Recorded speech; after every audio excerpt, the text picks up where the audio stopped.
بسم اللہ الرحمن الرحیم الحمد للہ رب العالمین والصلاة والسلام علی سید المرسلین قال اللہ تعالی وتبارک المجید والفرقان بسم اللہ یا ایھا الذین آمنوا اذکروا اللہ ذکرا کثیرا صدق العظیم وصدق رسولہ الکریم الرؤوف اللہم نور قلوبنا وزین اخلاق القرآن ادخلنا الجنة بالقرآن ونجنا قال اللہ تعالی وتبارک فی شأن مخبرا وعا ان اللہ وملائکتہ یصلون علی النبی یا ایھا الذین آمنوا صلوا علیہ وسلموا تسلیما الصلاۃ والسلام علی رسول اللہ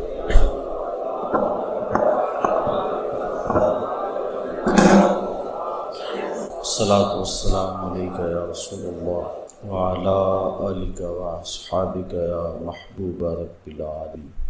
تمام حمد و ثنا، تعریف و توصیف اللہ جل مجدہ الکریم کی ذات پاک کے لیے جو خالق کائنات بھی ہے اور مالک شش جہات بھی۔ اللہ جل وعلا کی حمد و ثنا کے بعد حضور نبی اکرم شفیع امم رسول محتشم نبی مکرم اللہ کے پیارے امت کے سہارے رب کے محبوب دانائے غیوب مالک رقاب امم فخر عرب و عجم والی کون و مقام سیاہ لا مقام سید انس و جان سرور لالا رخاں نیر تاباں سرنشین مہوشاں ماہ خوباں شہنشاہ حسینہ تتیمائے دوراں سر خیل زہرہ جمالا جلوائے صبح ازل نور ذات لم یزل باعث تکوین عالم فخر آدم و بنی آدم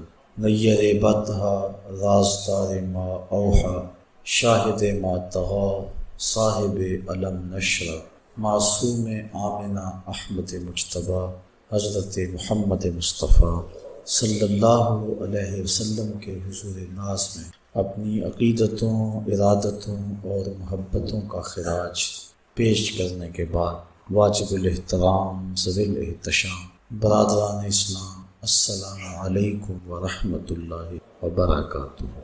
ذکر کی فضیلت اور اس کے اثرات پر کچھ باتیں میں نے آج کی اس نشست میں آپ کے گوش گزار کرنی ہیں۔ بارگاہ رب العزت میں دعا ہے کہ مجھے حق کہنے کی اور ہم سب کو عمل کی توفیق عطا فرمائے۔ قرآن مجید کے جو بابرکت کلمات میں نے آپ کے سامنے تلاوت کرنے کا شرف حاصل کیا، اللہ تعالیٰ جل شانہ نے ان میں ارشاد فرمایا، اے ایمان والو اللہ کا کثرت سے ذکر کرو۔ ذکر یاد کرنے کو کہتے ہیں۔ اللہ تعالیٰ جل شانہ کا ذکر کیا مفہوم رکھتا ہے؟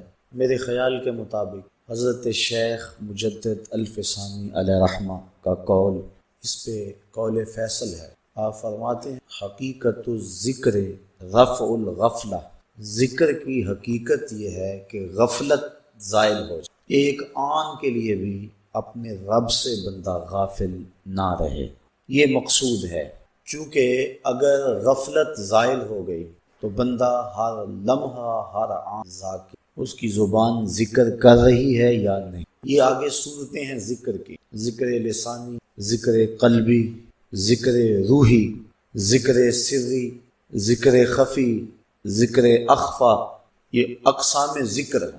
لیکن حقیقت ذکر غفلت کا زائل ہو جانا ہے، ایک دم بھی بندہ اپنے مالک سے غافل نہ رہے۔ اور حضرت سلطان باہو علیہ رحمہ فرماتے ہیں جو دم غافل سو دم کافر، سن مرشد اے ہو پڑھایا ہو، ایک لمحہ بھی اس کی یاد سے غافل نہ رہو، چونکہ غفلت موت ہے، دل کو برباد کر کے رکھ دیتی۔ اللہ کے محبوب علیہ السلام نے ارشاد فرمایا الشیطان جاسم علی قلب ابن آدم فاذا ذکر اللہ خنسا واذا غفل وسوسہ۔ شیطان اولاد آدم کے دل پہ قبضہ جما کے بیٹھ جاتا ہے، جب یہ اللہ کا ذکر کرتا ہے تو بھاگ جاتا ہے، اور جب یہ ذکر الہی سے غافل ہوتا ہے تو دل میں وسواس ڈالنا شروع کر دے۔ ملا علی قاری علیہ رحمہ مرقات میں اس حدیث کے تحت لکھتے ہیں، کیا وسوسہ سبب ہے غفلت کا یا غفلت سبب ہے وسوسے کا؟ بندہ غافل ہوتا ہے تو شیطان وسوسے ڈالتا ہے، یا شیطان وسوسے ڈالتا ہے تو بندہ غافل ہوتا ہے؟ غفلت کی وجہ سے وسوسہ پیدا ہوتا ہے یا وسوسے کی وجہ سے غفلت پیدا ہوتی ہے؟ ان دونوں میں سے کیا ہے؟ تو آپ فرماتے ہیں کہ حدیث کے لفظ ہیں اذا غفل وسوسہ، جب بندہ غافل ہوتا ہے تو شیطان وسوسے ڈالتا ہے، اس لیے یہ غافل نہ ہو تو شیطان کو موقع ہی نہ ملے، تو اس کو ہر وقت اپنے رب کے ذکر میں رہنا ہوگا تاکہ شیطان اس کے اوپر قابض نہ ہو سکے۔ پھر ہر عضو بدن کا ایک الگ ذکر ہے۔ میں نے کل کی نشست میں علامہ اقبال کے روحانی مرشد مولانا روم نے جس شخص کی مدح و ستائش کی، حضرت شیخ فرید الدین عطار، اس کا تذکرہ آپ کے سامنے رکھا تھا۔ شیخ فرید الدین عطار فرماتے ہیں کہ ہر عضو بدن کا الگ ذکر ہے۔ فرماتے ہیں کان کا ذکر استماع قول حق، ذکر گوش، اللہ کے قول کو سننا یہ کان کا ذکر ہے۔ تسبیح و تحلیل کرنا یہ زبان کا ذکر ہے۔ قدرت الہی میں غور و فکر اور تدبر کرنا یہ آنکھ کا ذکر ہے۔ دکھیوں مصیبت زدوں کی مدد کرنا یہ ہاتھ کا ذکر ہے۔ مسجد کی طرف اور نیک مجالس کی طرف چل کے جانا یہ پاؤں کا ذکر۔ اپنے مالک کے لیے تڑپنا، اس کی آرزو میں مچلنا یہ دل کا ذکر ہے۔ تو ہر عضو بدن کا ایک الگ ذکر ہے اور اس عضو بدن کو اس ذکر میں مصروف رہنا چاہیے، اور کثرت سے ذکر اللہ کی رحمتوں کا بندے کو حقدار بناتا۔ میرے اور آپ کے آقا و مولا حضور ختم المرتبت صلی اللہ علیہ وآلہ وسلم نے ارشاد فرمایا، ذاکر اللہ فی الغافلین کا شجرۃ الخضراء فی وسط الحشیم، غافلوں میں اللہ کا ذکر کرنے والا ایسا ہے جس طرح سوکھی سڑی گھاس کے اندر شجر سایہ دار ہوتا ہے۔ اور ایک روایت جس کو امام طبرانی نے اپنی موجم میں بیان کیا، اس کے علاوہ بھی محدثین نے اس حدیث کو ذکر کیا ہے کہ جب کچھ لوگ اللہ کے ذکر کے لیے جمع ہو کے بیٹھتے ہیں تو اللہ کے کچھ فرشتے ہیں جو مجالس ذکر کو ڈھونڈتے ہیں۔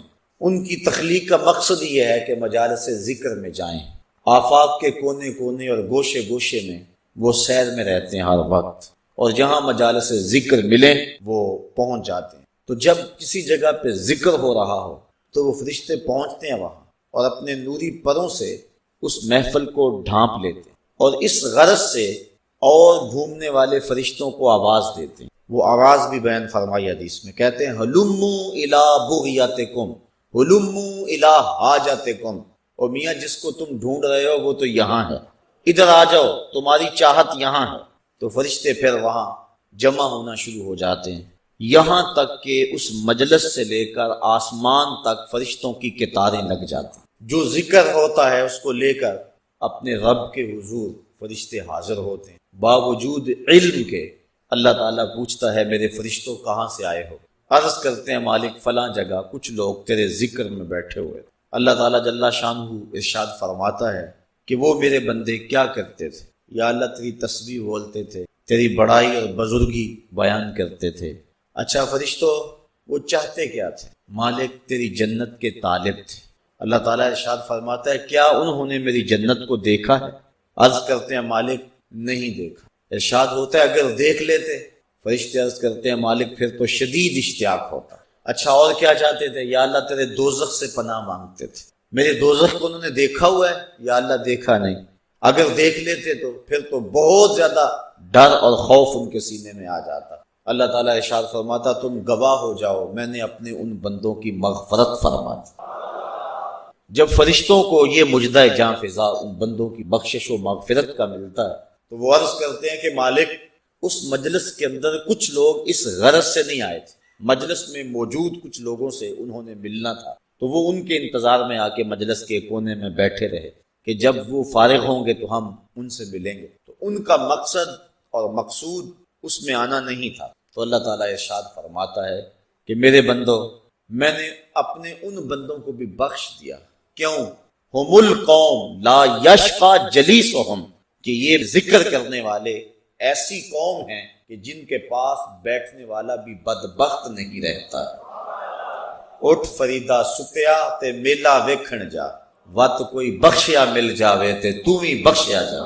کہا یہ میرے ذکر والے بندے وہ ہیں کہ جن کے پاس بیٹھنے والا بھی بدبخت نہیں رہتا ہے۔ حضرت خواجہ محمد امین شاہ رحمۃ اللہ تعالی علیہ، آپ اللہ تعالی جل شانہ کے انوار و تجلیات کا تذکرہ کر رہے تھے اور اہل اللہ کی صحبت اور مجلس میں بیٹھنے کے فیض کو بیان کر رہے تھے۔ ایک شخص جو عقل کے بل بوتے پہ سوچنے کا عادی تھا، وہ کہنے لگا جو شخص ذکر کرتا ہے اس کو تو برکت ملے گی، لیکن جو پاس بیٹھا ہے اس نے تو ذکر کیا ہی نہیں، تو اس کو برکت کیسے ملے؟ تو آپ نے فرمایا کہ صحبت کا فیضان اسے بھی پہنچا، لیکن وہ ماننے پہ نہیں آ رہا تھا۔ بزرگوں کا طریقہ ذرا مختلف ہوتا ہے، وہ جنگ و جدل اور مناظرے کا روپ اختیار نہیں، جب انداز ایسا بننے لگے تو وہ اپنا انداز بدل لیتے۔ انہوں نے گفتگو کو چھوڑ دیا۔ تھوڑی دیر کے بعد گرمیوں کا موسم تھا، خادم حاضر ہوا، کہا یار وہ لے کر آؤ، گرمی بڑی لگ رہی۔ خادم حاضر ہوا، اس نے آپ کو اس پنکھی سے ہوا دینا شروع کی۔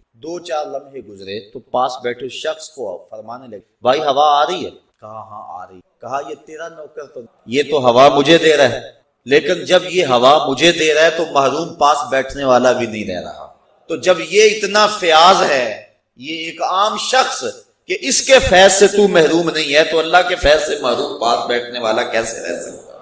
اس کا ذکر کرنے والوں کی سنگت اختیار کرنے والا بھی محروم نہیں رہتا، اللہ اس کو بھی برکتیں عطا فرما دے۔ تو یہ برکتیں ہیں ذکر کی، اور اللہ کے محبوب علیہ السلام نے کثرت ذکر کی ترغیب دی اپنی۔ ایک صحابی نے عرض کی حضور بہترین وظیفہ کیا ہے؟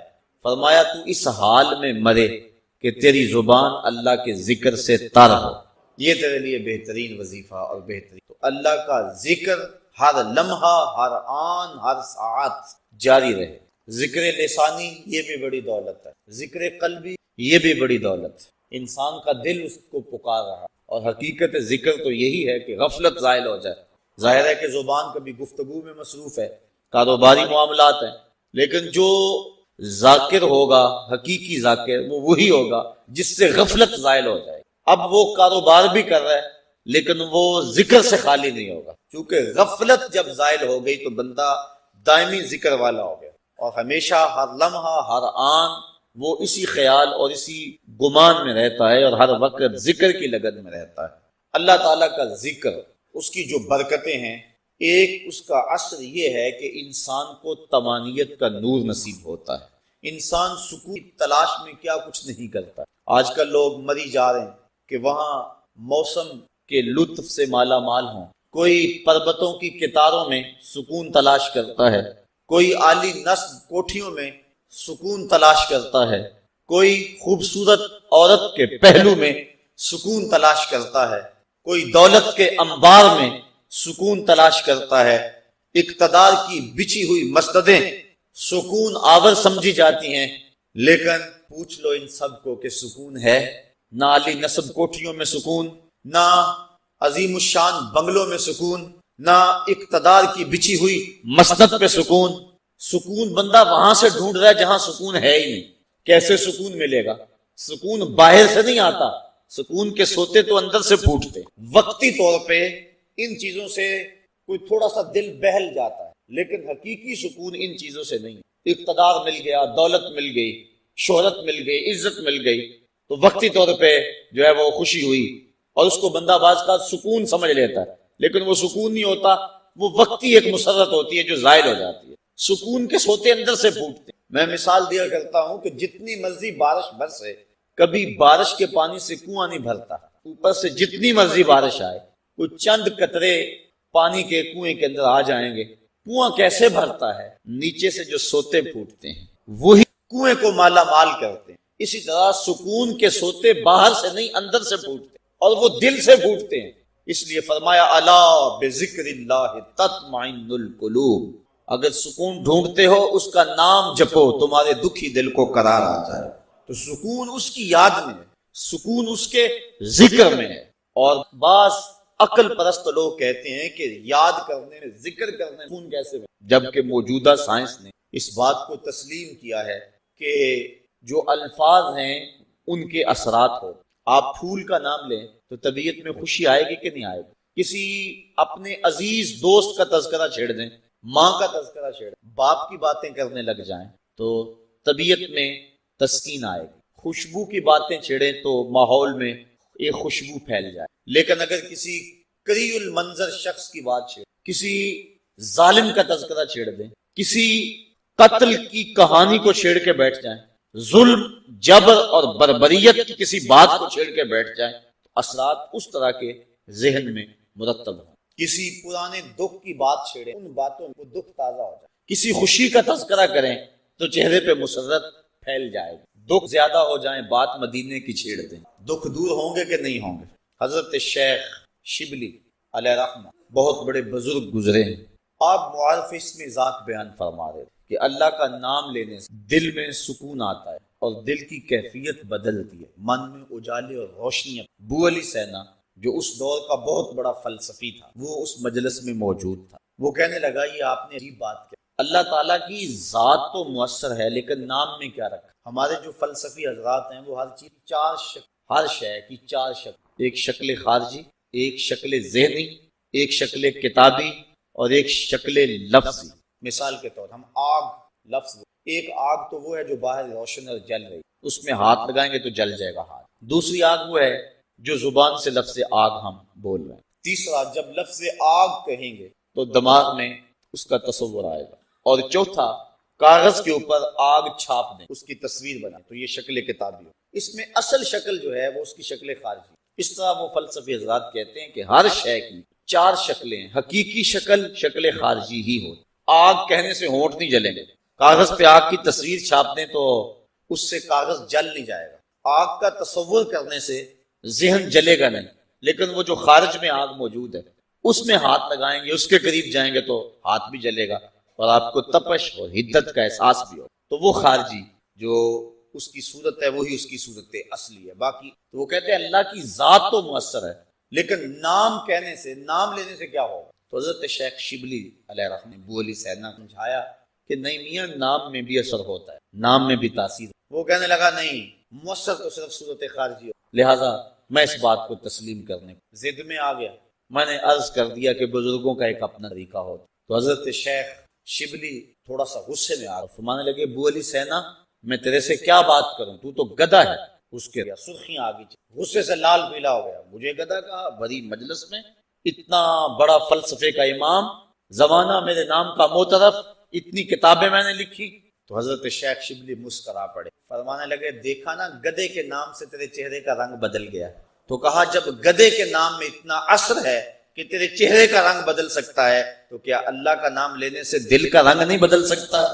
تو اس کا نام لوگے تو دل بدلے گا اور دل قرار پائے گا، دل کو نور نصیب ہوگا، دل کو اجالا ملے گا. اس کے بابرکت نام جب زبان سے بندہ اللہ اللہ کہتا رہتا ہے تو اس کے اثرات اس کے دل پر مرتب ہوتے، اور کثرت سے ذکر کرنے والا شخص اس کا دل پر نور ہو جاتا. بلکہ ہم نے تو تصوف کی کتابوں میں پڑھا ہے جب کوئی شخص ایک مرتبہ اللہ کہتا ہے اللہ تعالیٰ اس کی طرف نظر رحمت سے دیکھتا ہے، اور جس کی طرف اللہ تعالیٰ نظر رحمت سے دیکھ لے اس کے 70 گنا جل کے راکھ ہو جاتے ہیں. اور جس نے اٹھتے بیٹھتے چلتے پھرتے وظیفہ یہی رکھا، پھر اس کے من میں کتنے اجالے اتریں گے، کتنی روشنیاں اس کو نصیب ہوں. تو کہا یا ایھا الذین آمنوا اذکروا اللہ ذکرا کثیرا، اے ایمان والو اپنے رب کا کثرت سے ذکر کرو. اور میرے اور آپ کے آقا و مولا حضور نبی رحمت صلی اللہ علیہ وآلہ وسلم نے ارشاد فرمایا اللہ کا ذکر اس انداز سے کرو کہ لوگ تمہیں مجنون کہیں یہ تو پاگل ہو گیا. بلکہ ایک روایت امام طبرانی نے بیان فرمائی ہے کہ اللہ کا ذکر اس طرح کرو کہ منافق تمہیں تانا دیں کہ ریاکاری کر رہے ہو. اس انداز کے ساتھ تم اس کا ذکر کرو. میرے حضور قبلہ عالم فرماتے ہیں اٹھ دی بیندی ٹر دی پھر دی ستے آنتے جاگ دی نام جھپ دی روتے کھپ دی ویخ سر اس راگ دی نام جپیاں قرب ملدا نام دی کر پوری سام شیشے وچ کستوری جے کر پھر ضرورت کاگ دی. تیرے تو سب کچھ اندر ہی رکھا ہوا ہے، تو ذرا غور تو کر، تفکر تو کر، ذرا اس کو آواز تو دیکھ کے دیکھ. تیرے من سے آوازیں نہ آئیں تو کہنا اندر بوٹی مشک مچایا اتے جان پھلن تے آئی ہو. تو نے در در کیا جانا ہے، سب کچھ تو تیرے اندر رکھا ہوا ہے. وہ کہتے ہیں ایک سنیارا تھا بمبئی کا رہنے والا، یہاں ہمارے لاہور میں آ گیا، پرانے دور کی بات ہے. اس کے پاس بڑے قیمتی موتی تھے. کسی مجلس کے اندر اپنے موتی کھولے اور ایک موتی کہنے لگا یہ شب افروز ہے، رات کو چمکتا ہے. جب اس نے سامان سمیٹا اور اٹھ کے جانے لگا تو ایک چور بھی اس مجلس میں بیٹھا ہوا تھا. کہنے لگا حضرت کہاں کے ارادے ہیں؟ کہا بمبئی جا رہا ہوں. کہا حسن اتفاق، ارادے تو بمبئی کے ہیں، چلو اکٹھے چلتے ہیں. وہ جوہری سمجھ گیا کہ یہ اصل میرا ہم سفر نہیں، اس کا دل اس موتی پہ آ گیا. لیکن وہ تھا بڑا سمجھدار، اس نے کہا آ جاؤ. سارا دن سفر میں رہا. جب رات کو سونے لگے تو اس نے اپنی قمیض یا واسکوٹ وغیرہ اتار کے جو ہے وہ لٹکا دی کسی چیز کے ساتھ. یہ اٹھا اور اس نے نظر بچا کے وہ قیمتی موتی اس کی جیب میں رکھ دی اور خود بے فکر ہو کے سو. یہ چوتھا اس کا سامان بولتا رہا لیکن موتی نہیں ملنا تھا، نہ ملا. صبح یہ اٹھا اور نظر بچا کے اس کی جیب سے موتی نکال کے اپنے ناشتے پہ بیٹھے کہنے لگا یار وہ تمہارے موتی کی رات کہیں چمک شمک نظر نہیں. جیب میں ہاتھ ڈالا، کہا نہیں میرے پاس ہی تھا. بڑا حیران ہوا، میں نے تو جیب ٹٹولی ساری رات. اگلے دن اس نے سوچا چلو آج میں مزید کوشش کروں. اس نے پھر وہی کام کیا، نظر بچا کے اسی کی جیب میں رکھ دیا. وہ ساری رات ڈھونڈتا رہا، موتی نہیں ملنا تھا، نہ ملا. صبح نظر بچا کے صبح ناشتے پہ پھر بات چلی، یار وہ آپ کہتے تھے رات کو چمکتا، اس کی کچھ چمک شمک نظر نہیں آئی. کہا یار میری جیب میں ہی تھا. 2-4 دن ایسے.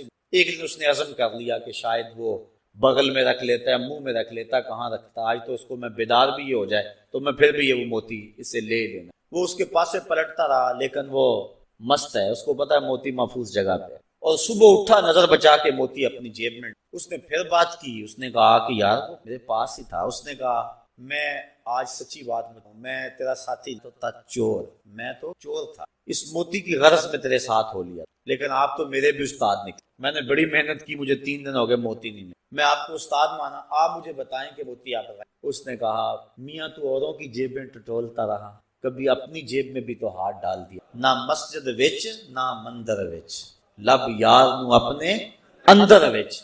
سب کچھ تو تیرے اندر ہے، تو اوروں کی جیب میں ٹٹولتا رہا. سلطان وہ فرماتے ہیں نہ کر منت تو خاج خضر دی، تیرے اندر آب حیاتی ہو. اور کبھی فرماتے ہیں وچے ہی بیڑے وچے ہی چیڑے وچے ہی ونج مہانے ہو، 14 طبق دلے دے اندر تمبو وانگو تانے ہو. سب کچھ تو تیرے اندر ہے. اور اقبال کہتا ہے خودی کا نشیمن تیرے دل میں ہے، فلک جس طرح آنکھ کے تل میں ہے. یہ سب کچھ تو انسان کے اندر رکھا ہوا ہے، بس تھوڑی سی توجہ کرنے کی دیا. دل کی تختی پہ اس کا نام لکھا ہوا ہے. میں نے اس نے عرض کیا تھا کہ اقبال نے کہا تھا حکیم نیٹشے کے بارے میں، قلب او مومن دماغش کافر است. اس کا دل مومن تھا، دماغ کافر، لیکن ہر شخص کا دل مومن ہوتا ہے. تو اس دل کی ایک ایک پرت پہ رب کا نام لکھا ہوا ہے. اور کافر کو کافر اس لیے کہتے ہیں کہ وہ اس حقیقت کو چھپا دیتا ہے. یہ جو کاشتکار زمین کو کھود کر اس کے اندر بیج رکھتا ہے نا، اس کو بھی عربی میں کافر کہتے ہیں. کاشتکار کو بیج کو چھپانے والا. تو کافر کو کافر اس لیے کہتے ہیں کہ وہ حق کو. ہمارے سینے کے اندر ہمارے رب کا نام موجود ہے اور دل تو ٹھکانہ ہی اس کا ہے. دل تو بنایا ہی اس لیے ہے کہ یہ اللہ کا عرش بنے. اور وہ فرماتا ہے کہ میں زمین و آسمان میں کہیں نہیں سماتا، مجھے ڈھونڈنا ہو تو مومن کے دل میں تلاش کرو. دلوں کے اندر اس کے ڈیرے اور اس کے بسیرے ہیں، تو اس کا ذکر کر کے دل جلا پاتا ہے، دل تسکین پاتا ہے، دل میں روشنی ہوتی ہے. تو ہمارا مزاج یہ ہونا چاہیے کہ اٹھتے بیٹھتے چلتے پھرتے اس کے ذکر کو ہم حرز جا بنا لیں. جب بندہ ایک مرتبہ کہتا ہے سبحان اللہ، زمین آسمان کے درمیان جتنا فاصلہ ہے سارا نور سے بھر جاتا ہے. یہ برکتیں ہیں ذکر. اس کا نام تو لے، کوئی معمولی نام ہے. جب زبان پہ اللہ کہتا ہے 14 طبق روشن ہو جاتے ہیں. یہ اتنا بڑا نام ہے، یہ اتنا بڑا وظیفہ ہے کہ اس سے بڑا کیا وظیفہ ہو سکتا. اس کا نام، اس کا ذکر. تو فرمایا اللہ کا ذکر اتنی کثرت سے کرو کہ لوگ تمہیں کہیں مجنون، اور منافق تمہیں ریاکاری کے تانے. تم اٹھتے بیٹھتے چلتے پھرتے اس کے ذکر کو حرز جاں بنائے رکھو. یہی تمہارا سرمایہ ہے، یہی تمہارا وظیفہ ہے. دکھے ہوئے دل کا بھی یہی علاج ہے، پریشان خاطری کا بھی یہی علاج ہے. اندر کی کالک اس کے ذکر سے دھلتی ہے. حضور فرمایا لکل شیء سقالۃ وسقالۃ القلوب ذکر اللہ. ہر شے کا زنگ دور کرنے کے لیے کچھ نہ کچھ بنایا. کپڑے کو میل لگ جائے تو صابن یا سرف سے دھوتے ہیں، اس طرح لوہے کو زنگ لگ جائے تو ریگ مار سے صاف کرتے ہیں. ہر شے کا زنگ دور کرنے کچھ نہ کچھ ہے. فرمایا دلوں کو زنگ لگ جائے تو اللہ کا ذکر کرو، تمہارے دل ستھرے ہو جائیں. وَسَقَالَةُ الْقُلُوبِ ذِكْرُ اللَّهِ، دل کی سقالت، دل کے زنگ کو دور کرنے کا جو آلہ ہے وہ اللہ کا ذکر ہے. جب انسان ذکر کرتا ہے تو دل جلا پاتا ہے، دل روشنی پاتا ہے. گناہ سے دل میلا ہوتا ہے. روایت میں آتا ہے جب انسان گناہ کرتا ہے تو اس کے دل میں ایک سیاہ نقطہ لگ جاتا ہے. اگر وہ توبہ کے آنسوؤں سے اس کو دھو لے تو اس کا دل شفاف ہو جائے، اور اگر وہ توبہ نہیں کرتا اور تکرار گناہ کرتا ہے تو اس نقطے کے ساتھ ایک وہ غیر مرئی نقطہ ہے، ہم اپنی آنکھوں سے نہیں دیکھ سکتے، لیکن وہ دل کے اوپر پھیلتا چلا جاتا ہے. گناہ پر گناہ اس کے دل کو سیاہ کر دے. پھر ایک ایسا موقع بھی آتا ہے کہ اسے بدی اور نیکی تمیز ختم ہو. جو شخص پکا نمازی ہو، نماز چھوٹ جائے اس کی تو اس کی زندگی میں جو چین ہوتا ہے وہ لٹ جاتا ہے. جتنی دیر تک نماز پڑھ نہیں لیتا اتنی دیر تک جس شخص کے ضمیر پر ظلم کا داغ نہ ہو، وہ کسی کو گالی بھی دے بیٹھے تو خود پریشان ہو جاتا ہے، کسی کو تھپڑ بھی مار بیٹھے تو خود پریشان ہو جاتا ہے جتنی دیر تک اس سے معذرت نہیں کرتا اسے. اسی طرح اللہ تعالیٰ نے یہ دل کو پاک پیدا کیا، یہ ہم نے آپ اس کو گندا کیا. نفس پلیت پلیت چا کیتا اساں اصل پلیت تا ناسے، نفس نے ہمیں پلیت کر دیا، ہم تو پاک آئے تھے، ستھرے آئے تھے. اور میاں صاحب علیہ رحمہ فرماتے ہیں چٹی چادر پھمنا والی تے داغ نہ لاویں جڑیاں، پھر نہ آکھی حشر دہاڑے حال ربا کی بنیا.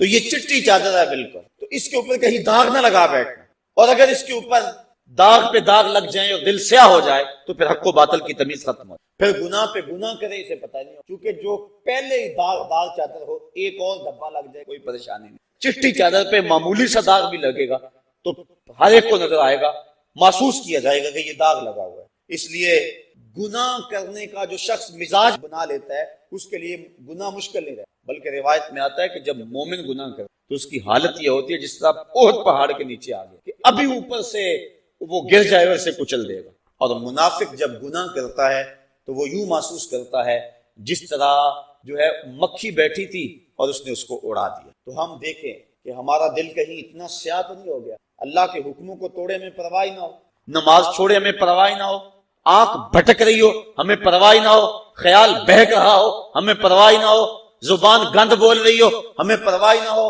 ذہن غلط سوچ رہا ہو ہمیں پرواہ نہ ہو، کسی پہ ظلم جبر کا بازار گرم کیے ہوئے ہوں، کتنوں کے دل توڑ رہے ہوں، کتنوں کو ستا رہے ہوں اور پھر بھی چین کی نیند سو جائیں، پھر اس کا مطلب یہ ہے دل سیاہ ہو کہ کسی کو دکھ دے کر بھی دکھ نہیں ہوتا، کسی کو اذیت دے کر بھی تکلیف نہیں ہوتی، کسی کا مال لوٹ کر اور خون پی کر بھی آرام سے یہ سو جاتا ہے. یہ ہے اس کی کیفیت، تو پھر دل سیاہ ہو گیا. اب اس دل کی سیاہی کیسے مٹے؟ توبہ کے پانی سے. جب اشک ندامت گرتا ہے تو دل کے میل دھو دیتا ہے. اور دوسرا وَسَقَالَةُ الْقُلُوبِ ذِكْرُ اللَّهِ، اور دلوں کی سقالت، دلوں کا زنگ اللہ کے ذکر سے اترتا ہے. تو جب اللہ کا ذکر کثرت سے کرے گا تو اس کو تسکین کی دولت نصیب ہو جائے گی. تو اللہ فرماتا ہے الا بذکر اللہ تطمئن القلوب، سن لو دلوں کی طمانینت اس کے ذکر میں ہے.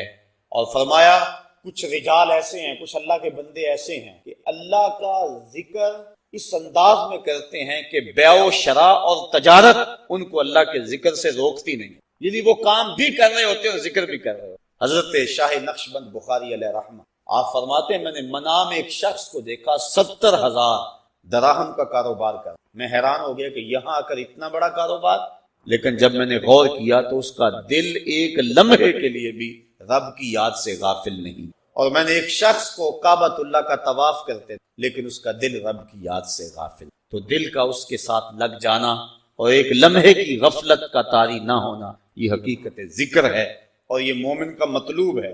وہ ایک لمحہ بھی جو ہے وہ اپنے رب سے غافل نہیں ہوتا. غفلت اس کی موت ہے. غفلت ہوگی تو شیطان آئے گا، غفلت ہوگی تو وسوسہ آئے گا، غفلت ہوگی تو گناہ سرزد ہوگا. لہذا وہ غافل ہی نہ ہو. اور مرشد باہو اسی لیے کہہ گئے کہ جو دم غافل سو دم، کوئی لمحہ غفلت میں گزرے نہ، تم ایک ایک لمحہ اپنے رب کی یاد میں رہو. تو ارشاد فرمایا یا ایھا الذین آمنوا اذکروا اللہ ذکرا کثیرا، اے ایمان والو کثرت سے اپنے رب کا ذکر کرو، اس کا نام کثرت سے لیا کرو. اللہ مجھے آپ کو کثرت سے ذکر کی توفیق عطا آج کل ماحول ایسا مل گیا ہے، شیطان بند گیا، رمضان کا ماہ سیام ہے، اترتے ہوئے نوار، برستی ہوئی نور کی بارش، سحری کا موسم کتنا حسین ہوتا ہے، افطار کے لمحے کتنے خوبصورت ہوتے ہیں، اور جب تراویح کھڑی ہوتی ہے تو کیسے نور اترتا ہوا دکھائی دیتا ہے۔ کاش کہ ان لمحوں کو میں اور آپ غنیمت سمجھیں۔ ساتھیو، زندگی کٹ رہی ہے تیزی، میں نے کل بھی کہا تھا، پرسوں بھی، برف کی طرح گزر، اور لمحہ لمحہ ہم قریب ہو۔ رمضان کے لمحوں کو غنیمت سمجھ لو، اور اپنی ما قبل کی زندگی کو دیکھو اور مستقبل کی منصوبہ بندی کرو، اور اپنے رب کے ذکر سے اپنے من کے اجالوں کا سامان۔ اللہ مجھے آپ کو اپنے ذکر کی لذتوں سے سرشار کر دے۔ کار ما آخر شدو، آخر زما کار نشد، مشتے خاک کوچائے یار نشد۔